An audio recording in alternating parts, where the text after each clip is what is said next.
Hello, back with another soundtrack review today for the film Ghostbusters Frozen Empire, and this follows up from Ghostbusters Afterlife.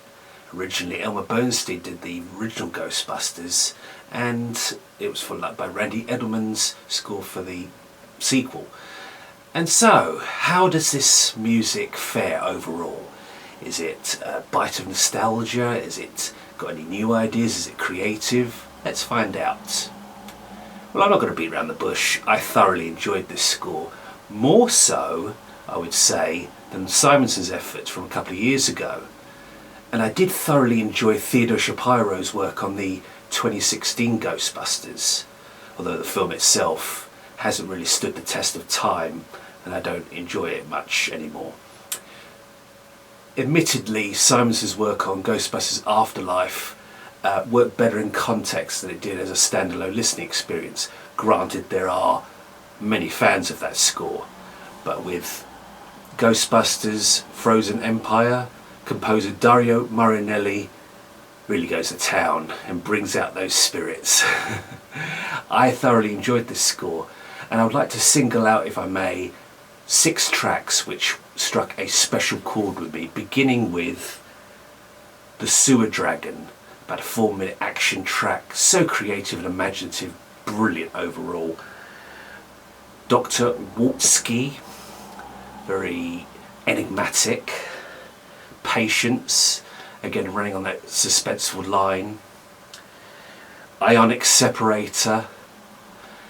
At one point I was quite taken by this stepwise motion in the orchestra, which was almost, I guess when we think stepwise we're thinking of, like, the Orcs of Mord or Lord of the Rings, Howard Shore, but it has obviously been applied in many other scores. New proton packs, much later in the score. This is about an hour and a minute of music that Marianelli has done for this, and it's very impressive.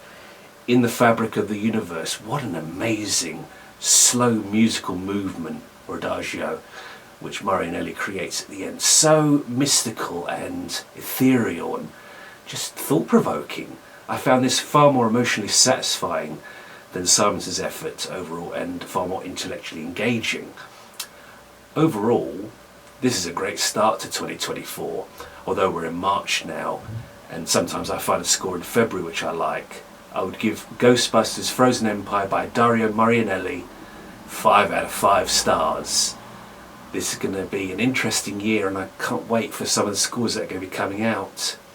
Apparently Benjamin Wallfish is doing the music for Alien Romulus, and that trailer looks so good. I can't wait to see that. And I didn't like Prometheus or Alien Covenant, but that looks really good. I think they've gone back to basics, and they've brought back many of the special effects people from Aliens to work on it. And obviously John Paisano with Kingdom of the Planet of the Apes. I cannot wait to see that movie. Really looking forward. So yeah, this is an exciting year. And as a final note, I would say Marianelli is a composer that I really like.